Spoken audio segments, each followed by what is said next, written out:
நம்ம தமிழ்நாட்டுக்கு இவ்ளோ செஞ்சிருக்கோமே, ஆனா நமக்கு ஏன் தமிழ் மக்கள் ஓட்டளிக்க மாட்டேங்கிறாங்க அப்படின்னு யோசிச்சிருக்கீங்களா? ஜனங்க உங்களுக்கு ஓட்டு போட மாட்டாங்க. நான் ஒண்ணுமே பண்ணலையாடா? அதானுங்க. ஏதாவது பண்ணா தானே போடுவாங்க. நீங்க தான் ஒண்ணுமே பண்றது இல்லையே. இப்ப பார்த்தா ஸ்ரீநகர்ல இட்லி தோசை கிடைக்குது, குஜராத்ல கிடைக்குது, கவுஹாட்டி போனா கிடைக்குது. இதெல்லாம் ஒரு பெருமையா பாஸ்? எனக்கு பெருமைடா எருமை. சேலத்துல மோடி இட்லின்னு ரொம்ப ஃபேமஸ், உங்களுக்கு தெரியுமா?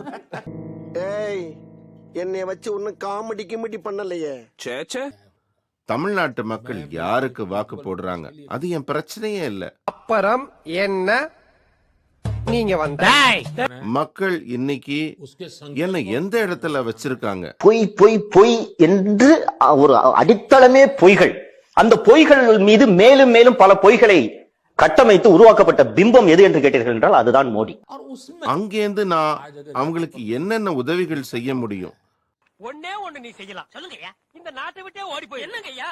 அதான் நீ நாட்டுக்கு செய்யற நன்மை, நாட்டு மக்களுக்கு செய்யற நன்மை,